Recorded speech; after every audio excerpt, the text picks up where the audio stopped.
ঈদ মোবারক, সবাইকে স্বাগত ঈদ আনন্দযোগে, সেই সাথে বাংলা নববর্ষেরও শুভেচ্ছা।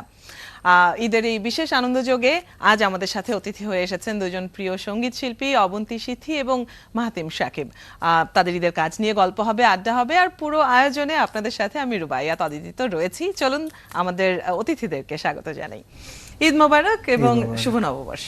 আপনাকে অনেক অনেক শুভেচ্ছা।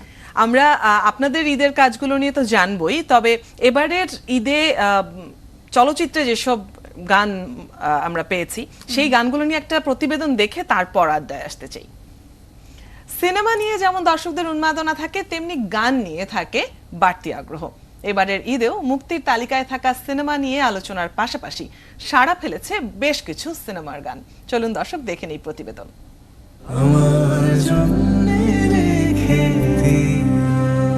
ঈদের সিনেমা মুক্তির আগেই অন্তর্জালে মুক্তি পেয়েছে সিনেমাগুলোর বেশ কিছু গান। সুপারস্টার শাকিব খানের জন্মদিন প্রকাশিত হয়েছে রাজকুমারের প্রথম গান আমি রাজকুমার, আর গান প্রকাশ হওয়ার পর থেকেই শাকিব ভক্তদের মুখে মুখে গানটি। আমেরিকার বিভিন্ন লোকেশনে হয়েছে গানটির দৃশ্যধারণ। সুপারস্টারের সাথে মার্কিন অভিনেত্রীর রসায়ন মুগ্ধ করেছে দর্শকদের। ভাইরাল মুভির এক ঝলকে যেন বাজিমাত। পুরো গানটি অন্তর্জালে না এলেও এর কয়েক সেকেন্ড ভিডিও প্রকাশ হওয়ার পর থেকেই আলোচনায় থাকে গানটি। ওমর ছবিতে অভিনেতা শৈলপুর রাজের সাথে গানটিতে দেখা যাবে ভারতের দর্শনা বণিককে।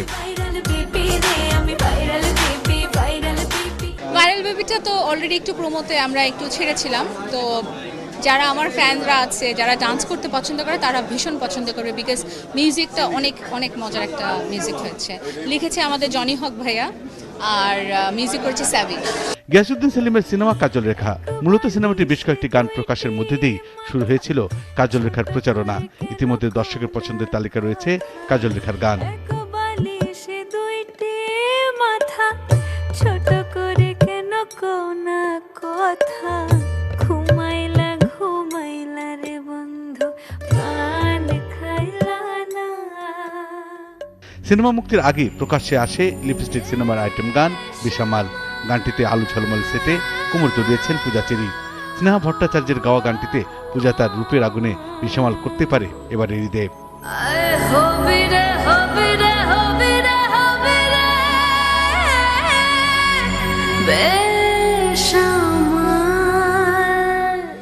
দেয়ালের দেশ সিনেমার প্রকাশিত প্রথম গান বেঁচে যাওয়া ভালোবাসার মুগ্ধতা ছড়িয়েছে ভক্তদের কাছে। রোহিত সাধু খানের অপূর্ব কথামালায় গানের সুর সঙ্গে সাজিয়েছেন ইমন চৌধুরী। গানটি গেয়েছেন মাহাতিম সাকিব ও অবন্তী সিথি।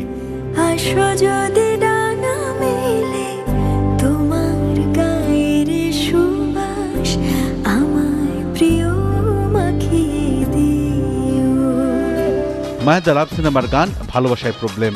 গানটিতে নায়ক রোশানের সাথে এক নাচনেওয়ালি রূপে হাজির হয়েছেন বুবলি। এই গানটিও রয়েছে বুবলি ভক্তদের পছন্দের তালিকায়।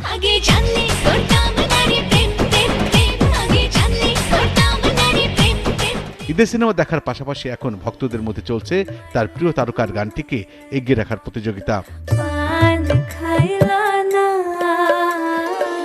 বুলবুল আহমেদ জয়, ৭১, ঢাকা। জনপ্রিয় এবং সুন্দর কিছু গান এবারের চলচ্চিত্রে জায়গা করে নিয়েছে। সেসব নিয়ে হয়তো কথায় আসবো, যেহেতু আপনাদের গানও সেখানে আছে। তবে আলোচনায় আসতে চাই, এবং অবন্তী সিথি যেহেতু জনপ্রিয় একটি রিয়েলিটি শোর মাধ্যমে, ভারতীয় রিয়েলিটি শো সারেগামাপার মাধ্যমে একদম ঘরে ঘরে পরিচিতি পেয়েছেন, আবার একই সাথে ভারতীয় প্ল্যাটফর্মে গিয়ে গান মাহাতিমও গেয়েছেন। সেক্ষেত্রে একটু জানতে চাই যে দেশের গণ্ডি পেরিয়ে যখন বাইরে কাজ করা হয় তখন অভিজ্ঞতা কেমন হয়? আগে সিথির কাছ থেকে শুনি। আমার অভিজ্ঞতাটা আসলে একেবারেই ডিফারেন্ট, কারণ আমি যে উদ্দেশ্য নিয়ে আসলে ওখানে গিয়েছিলাম, মানে আমি সেই মানে ব্যাপারটা আসলে ওখান থেকে গেইন করে এসেছি, কারণ আমি আসলে শিখতেই গেছিলাম ওখানে। তো এবং তাদের ওই গ্রুমিংটা আমার খুব কাজে লেগেছে, এবং সেখান থেকে আমি যতটুকু শিখেছি সেটা এখন ভীষণ কাজে লাগে, এবং এবং এক্সপিরিয়েন্সটাও একটু ডিফারেন্ট। আমি বলবো যে একটা সুন্দর সময় কেটেছে। আমি এখানেও রিয়েলিটি শো করেছি, ওখানেও করেছি, বাট একটু ডিফারেন্স তো আছেই। আর মাহাতিমের ক্ষেত্রে বাইরে ডাক পাওয়ার গল্পটাও শুনতে চাই। ডাক পাওয়াটা ওয়াজ ইন্টারেস্টিং। আমি ইউটিউবে স্টার্ট তো করেছিলাম কিছু কাভার ট্র্যাকস নিজের মতন করে আর কি। তো সেখান থেকে ভারতীয় একজন সঙ্গীত পরিচালক বাংলাদেশে আসলেন, তখন তিনি বাংলাদেশে একজন সঙ্গীত পরিচালকের মাধ্যমে আমার ফোন নাম্বারটা জোগাড় করে তিনি আমাকে প্রথম ফোন করেন যে আমি আপনার সঙ্গে দেখা করতে চাই, আপনি কোথায় আছেন, আপনার সঙ্গে দেখা করার একটা সুযোগ প্রয়োজন আর কি। তারপরে ওনার সাথে প্রথম দেখা, এরপরে ওনার থেকে প্রযোজনা প্রতিষ্ঠান, তারপরে আসলে আস্তে আস্তে কাজ শুরু হয়। আর ওখানে কাজ করার অভিজ্ঞতা? ওখানে কাজ করার অভিজ্ঞতা it's more professional I would say, মানে কাজটা মোরলেস একই রকম, প্রসেসটাও কম বেশি কাছাকাছি, ওদেরটা অনেক বেশি গোছানো, আমার আইল be a little on that side, and অনেক বেশি প্রফেশনাল আসলে। সো ওই জায়গা থেকে প্রফেশনালিজমের জায়গা থেকে খুব কমফর্ট পাই আমি ওই দিকের কাজগুলো করতে আর কি। নিশ্চয়ই। যেহেতু এখন একটা মৌসুম, মানে এই ঈদের সময়টা, কিংবা এবছর তো ঈদ আর পহেলা বৈশাখ একদম একসাথে হয়ে গেল, এছাড়াও এই দুটো সময়েই কিন্তু নতুন গান রিলিজের একটা ব্যাপার থাকে, তো দুজনেরই তো নতুন নতুন কাজ এসেছে। এবারের কাজগুলো সম্পর্কে জানতে চাই, কেমন সাড়া পাচ্ছেন সেটাও জানতে চাই, শুনি একটু। এই বছর আসলে লাকিলি আমাদের 8 ডজন গান হয়েছে, 6টা গান হয়েছে এবছর। আশা রাখি 1 ডজন হোক, বছরটা এখন আরো অনেকখানি বাকি। এবং এই বছর আমি নাটকে অনেকগুলো গান করেছি এবং সবগুলোই মোটামুটি ঈদ বেসিস করা হয়েছে। মোটামুটি আমি সেদিন গুনলাম 10টা মতন গান আই থিঙ্ক গেয়েছি আমি, ইন্ডিভিজুয়াল অ্যান্ড নাটক সবগুলো মিলিয়ে। এগুলো তো রিলিজ হবেই, আর এগুলো সবই তো মৌলিক গান, আর আমাদের কাজগুলো আসলে তো এই মৌলিক গান ঘিরেই থাকে। এবং সেই সাথে আরও একটা বাড়তি পাওনা হচ্ছে, দুটো সিনেমায় কাজ করেছি, কাজল রেখা এবং দেয়ালের দেশ। এই দুটো সিনেমায় আমার কাজল রেখায় বেশ কয়েকটি গান আছে, আর দেয়ালের দেশে একটি গান করেছি। তো ঈদের সিনেমায় গান, সেটা কি একটা আলাদা প্রভাব ফেলে কিনা ক্যারিয়ারে? একেবারে। আর এটা ইদানিং কালে যেটা দেখি, একটা গুড ভাইব কিন্তু আমরা দেখছি, বাংলা গানের একটা সুবাতাস কিন্তু আমরা দেখতে পাচ্ছি বিগত কয়েক বছর যাবত। তো সেই জায়গা থেকে একটা এক্সাইটমেন্ট কাজ করছে যে এবছর কি হবে, কেমন হয়েছে গানগুলো, বাকি গানগুলো শুনছি কেমন হয়েছে, কোনটা কিরকম হয়েছে, তো এটা আমার ভেতর একটা ব্যাপার কাজ করে আর কি। দারুণ। মাহাতিমের কাছ থেকে এবারের কাজগুলো সম্পর্কে শুনবো। আমার আসলে একটা মানে অনেক রকমের কাজ আসছে একসাথে, রাইট? আমি ডিউরিং লকডাউন, ডিউরিং কোভিড, আমি যে গান হয়তো বা স্টুডিওতে যে রেকর্ড করে এসেছিলাম, আমি কিছুদিন আগে পোস্টার দেখলাম ওখানের ওই সময়ের একটা গান আসলে রিলিজ হচ্ছে। সো আমি অনেক পুরনো কাজ থেকে শুরু করে খুব রিসেন্ট কাজ অনেকগুলোই রিলিজ হচ্ছে, অ্যান্ড আমার কাছে আসলে যত কাজ হয় I am happy, that's it. আমার কাছে আসলে I don't think of the stats, and আমার কাজ পর্যন্ত টু বি অনেস্ট পৌঁছায়ও না। আমি সোশ্যাল মিডিয়াতে নেই, আমি কোনো রকমের কন্ট্যাক্ট তেমন আসলে মেনটেন করি না। সো আমার একমাত্র আনন্দ কাজে, আমি সারাদিন কাজ করতে ভালোবাসি, যত কাজ আসে আমার ভালো লাগে এই আর কি। আনন্দের কথা যেহেতু এলো, এবার যেহেতু ভারতের ফিল্মফেয়ার অ্যাওয়ার্ডে আপনি মনোনয়ন পেয়েছেন চিনি টুর যে গানটির জন্য, এবং সেই গানটি আপনি বলছিলেন আপনি সোশ্যাল মিডিয়াতে নেই, কিন্তু সোশ্যাল মিডিয়াতে ভীষণ ভাইরাল, সবগুলো স্ট্রিমিং প্ল্যাটফর্মেই আসলে সেই গানটি দেখা যায়, সবাই ব্যবহার করছে, রিলস হচ্ছে খুব। এই গানটি নিয়ে আলাদা কোনো গল্প আছে কিনা জানতে চাই, আর এই গানটার 2 লাইন শুনতেও চাই। রাইট, গল্প, এই গানের যিনি মিউজিক ডিরেক্টর উনি আমাকে ফোন করেছিলেন, মৈনাকদা। আমি ইন্ডিয়াতে প্রথম যখন অরিজিনাল ছবির কাজ করি তখন দাদার সঙ্গে আসলে আমরা সেম টিমে কাজ করেছিলাম, দাদা কম্পোজার টিমে ছিলেন অ্যান্ড আমি ভোকালিস্ট ছিলাম। সো ওখান থেকে পরিচয়, অ্যান্ড ভয়াবহ ট্যালেন্টেড একজন মিউজিশিয়ান। সো সেই জায়গা থেকে এক, আর দ্বিতীয় হচ্ছে এই মানুষটা না কথার মধ্যে একটা ওয়ার্মথ আছে, মানে when you talk to him you feel you know him for long. So তার সাথে আমি এমনি কথা বলে মজা পেতাম, তো মাঝে মধ্যে আমরা আড্ডা দিতাম। সো হঠাৎ করে একদিন রাতের বেলা he called me up and he said যে আচ্ছা দেয়ার ইজ দিস সং, তুমি কি করতে চাও কিনা? তো আমি বললাম ঠিক আছে, তুমি আমার ডেমোটা পাঠাও দাদা, আমি শুনি।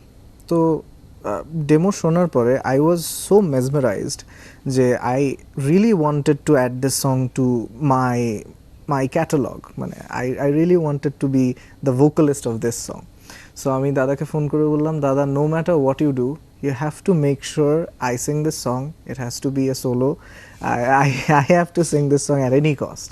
And যদি এটা আমার বদল অন্য কেউ গায় তাহলে আজকের পরে আমি আর তোমার সাথে ফোনে কথা বলছি না, অ্যান্ড দেখা তো অসম্ভব। So you have to make sure যে আমি এই গানটা গাইছি। তো হি ইজ লাইক, না অসুবিধা নেই, আমি এটা তোমার ব্যাপারে চিন্তা করে বানিয়েছি। সো আমি কথা বলি, আমি এগোচ্ছি। তার 2 দিন পরে হয়তো বা উই সাইন দ্য কন্ট্রাক্ট, তারপরে আমি খুব খুশি, আচ্ছা ঠিক আছে, I signed it, it's mine now, it has my name on it. তো তাহলে একটু শুনি আমরা এত প্রিয় গানটা। তুমি বৃষ্টি চেয়েছো বলে কত মেঘের ভেঙেছি মন, আমি নিজের বলতে তোমায় চেয়েছি। তুমি যাওনি কিছুই বলে আজও পাল্টে ফেলিনি মন, শুধু নিজের বলতে তোমায় চেয়েছি। তুমি জানতেই পারো না তোমায় কত ভালোবেসেছি। তুমি জানতেই পারো না তোমায় কত ভালোবেসেছি। Thank you. দারুণ, খুব সুন্দর সত্যি। সবার এটা সবার পছন্দের গান। আমরা আড্ডায় ফিরবো, নিশ্চয়ই এভাবে গানে গল্পে সময়টা কেটে যাবে, তবে একটা বিরতি নিতে হচ্ছে। দর্শক, চলছে ঈদ আনন্দ যোগ, প্রিয় দুজন শিল্পী আছেন আমাদের সাথে, গান হবে, আড্ডা হবে, নিশ্চয়ই সাথেই থাকবেন। বিরতির পর আবারও আমন্ত্রণ জানাচ্ছি ঈদ আনন্দ যোগে। রুবাইয়াত অদিতি আছি আপনাদের সাথে, আর আজ এই বিশেষ আয়োজনে আমাদের সাথে দুজন প্রিয় শিল্পী আছেন, অবন্তী সিথি এবং মাহাতিম সাকিব। কথা হচ্ছে তাদের সাথে, গানও শুনছিলাম। বিরতির পর ফিরে এসে আমি সিথির কাছে আসতে চাই। একটা সাক্ষাৎকারে আপনি এমন বলেছিলেন যে ছিলাম হুইসেল কুইন, এখন শীষপ্রিয়া। কেন এমনটা বলেছিলেন, এই ঘটনাটা একটু পুরোটা শুনতে চাই। ঘটনাটা আসলে একই, মানে নামটা একটা ছিল ইংলিশ নাম আর একটা বাংলা নাম হয়েছে আর কি। এইটার শুরুটা আসলে হয়েছিল আমি যখন একেবারেই বড় পরিসরে প্রথম কাজ করতে আসি আর কি, একটা রিয়েলিটি শো এর মাধ্যমে, ক্লোজ আপ ওয়ান 2012, তোমাকে খুঁজছে বাংলাদেশ, যেটা হয় আর কি এখানে আমাদের। তো 2012 এর আসরে আমি পার্টিসিপেট করি এবং হঠাৎ করে আমি অডিশনে হঠাৎ মনে হলো যে একটুখানি হুইসেল বাজাই, তো সেখান থেকে আসলে নাম হয়ে গেল হুইসেল কুইন।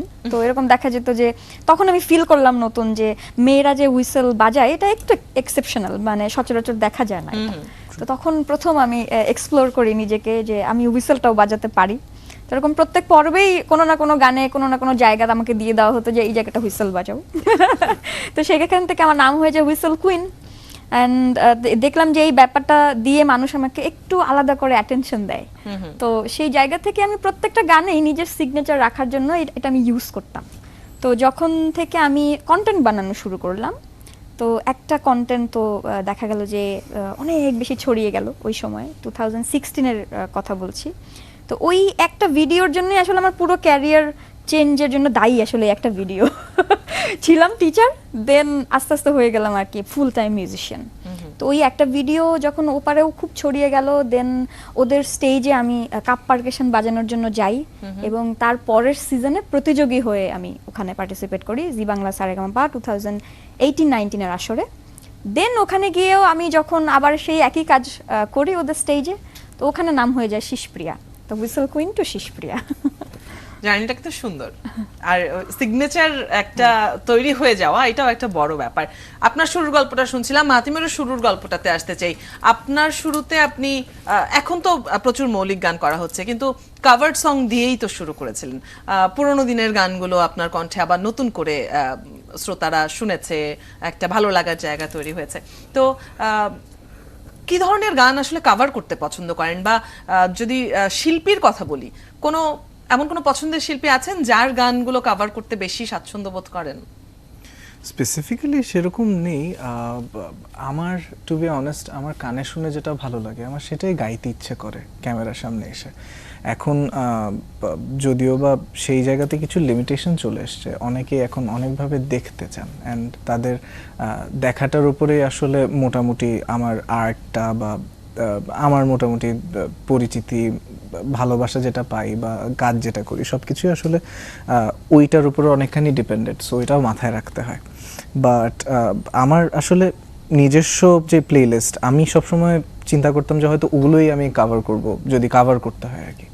সো স্টার্টটা ওভাবেই করেছিলাম। বাংলা ছবির বেশ কিছু, পুরনো বাংলা ছবির বেশ কিছু গান আমার খুব খুব পছন্দ ছিল।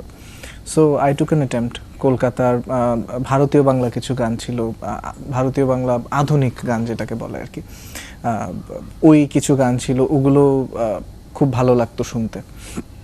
ওগুলোও গেয়েছি। সো ইভেনচুয়ালি আমার যেটা পছন্দ ছিল টু বি অনেস্ট ওইটাই আমি গাওয়ার চেষ্টা করেছি, and that's what maybe was true about my artistry, যেটার জন্য মানুষ হয়তো বা পছন্দ করেছেন এই আর কি। মানুষ খুব পছন্দ করছে সিথির নতুন যে কাজল রেখায় যে গানটা রিলিজ হলো সেটা। আপনি বলছিলেন যে এই বছরে অন্তত আরো 8 ডজন কাজ আসুক সেটা চান, তো কি ধরনের কাজ হাতে আছে এই মুহূর্তে, বা আপনার দর্শক শ্রোতারা কি কি কাজ পেতে যাচ্ছেন সামনে?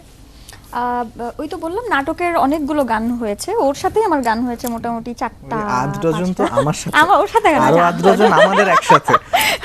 না, তার আগেও আরো অনেকগুলো গান হয়েছে, মানে আজকের ডেট পর্যন্ত রিলিজড গানের সংখ্যা আমি যদি খুব একটা ভুল না করি 12টা মতন। বাহ। হ্যাঁ, আর এই ঈদে আমি নিজে থেকে এই মানে কি বলবো উদ্যোগটা নিয়েছি, সেটা হচ্ছে আমার বরের সাথে একটা গান করব। তো ওই গানটাও আমরা আমাদের মতন করে করব, আমার বরের সুর করা এবং কম্পোজিশন করা। এই গানটা দর্শক পেতে যাচ্ছে, এবং সেই সাথে নাটকের মোটামুটি 6-7টা গান বা 8টা গান এরকম ঈদে আসছে।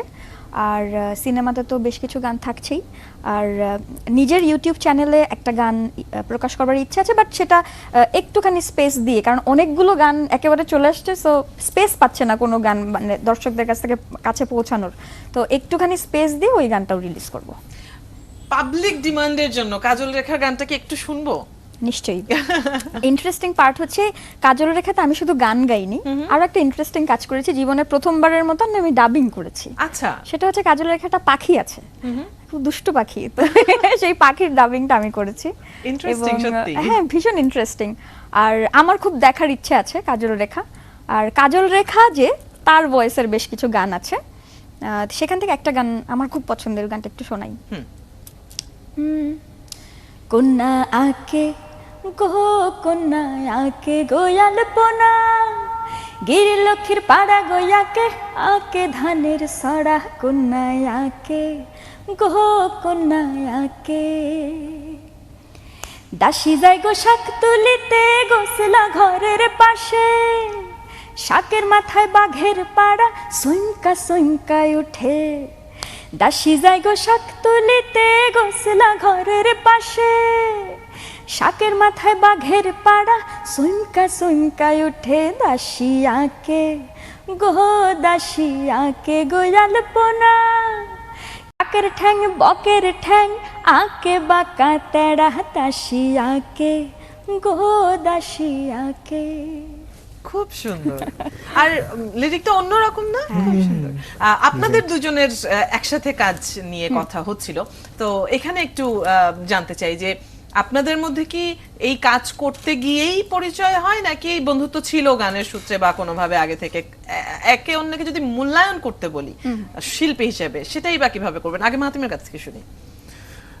পরিচয়টা অবশ্যই হ্যাঁ কাজের সূত্রেই, প্রথম একটা গান আমরা করতে যেই প্রথম পরিচয় হয়। আর এখন আসলে সম্পর্কটা ওই কাজ ছাপিয়ে, সে একদম নিতান্তই আমার বড় বোন, সো সম্পর্ক ওরকমই।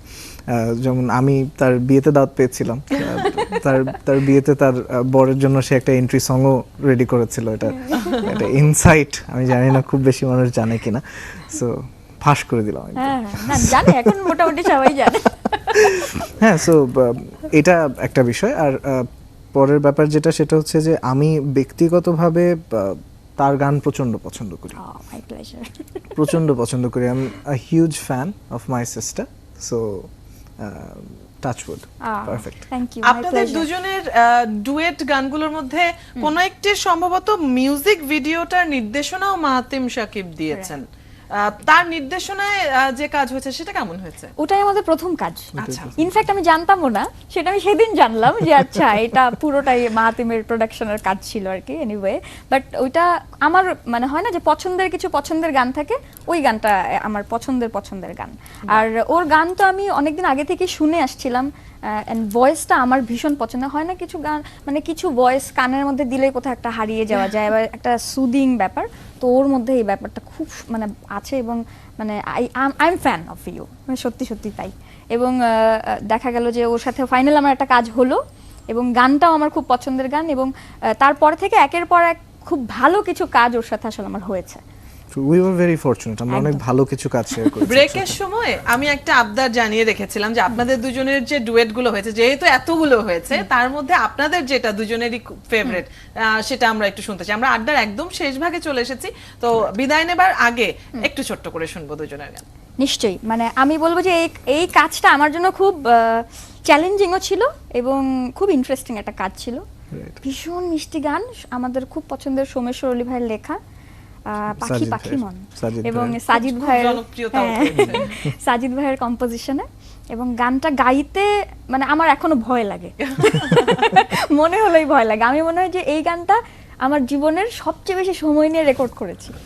আচ্ছা, আজকে অল্প সময়ের মধ্যে একটুখানি শুনি। ওকে, চলো। এতদিন ছিলে স্বপ্ন লোকে, থেকো না দূরে আর তুমি, আমার চোখে দেখুক লোকে কতখানি প্রিয় আমার তুমি। তোমাকে রাখি না কোনো প্রশ্নে, এই আকাশ কুসুম স্বপ্নে কত মায়ার তুমি। পাখি পাখি মন উড়ে যেতে চায় অজানা, তোমায় নিয়ে ঘর বানাবো পাখির ডানায়। পাখি পাখি মন উড়ে যেতে চায় অজানা, তোমায় নিয়ে ঘর বানাবো পাখির ডানা। ভীষণ সুন্দর। সুন্দর মিষ্টি একটা আবহ তৈরি করে গানটা। এই মিষ্টি আবহের মধ্যেই আসলে শেষ করতে চাই আজকের এই ঈদ আনন্দ যোগ। আপনাদের দুজনকে গানের জন্য ধন্যবাদ। আমি একটু বিরক্তই করলাম বারবার করে রিকোয়েস্ট করে করে, তারপরেও ধন্যবাদ, আর সময় দেওয়ার জন্য ধন্যবাদ বিশেষ এই দিনে। আসলে গান গাইতে পারলে আমাদের নিজেদেরও অনেক আনন্দ হয়, আই থিংক। ট্রু। এবং সেই সাথে এই এত চমৎকার একটা আয়োজনে আমাদেরকে আমন্ত্রণ জানানোর জন্য অনেক অনেক ধন্যবাদ। সেই সাথে আপনাকে অনেক ধন্যবাদ, ৭১ টিভির সমস্ত দর্শকদেরকে অনেক ধন্যবাদ, এবং ঈদ মোবারক। Right, thank you very much for having us, and আশা করব সবাই সবার আপনজনদের সঙ্গে ভাগ করে নেবেন। প্লিজ বি হাইড্রেটেড, পানি খান, প্রচন্ড গরম বাইরে। সত্যি, অনেক ধন্যবাদ। নিশ্চয়ই আবার কথা হবে কোনো এক সময়ে কোনো এক আয়োজনে। দর্শক, ধন্যবাদ আপনাদেরও যারা এতক্ষণ আমাদের সাথে ছিলেন। ঈদের বিশেষ আনন্দযোগে বিশেষ দুজন অতিথির সাথে আড্ডায় গানে সময়টা পার হয়ে গেল। আগামীতে আবারও দেখা হবে, আর দিনভর সংবাদের জন্য নিশ্চয়ই থাকবেন আপনারা ৭১-এর সাথেই। আরো একবার সবাইকে ঈদের শুভেচ্ছা, নববর্ষের শুভেচ্ছা জানাচ্ছি।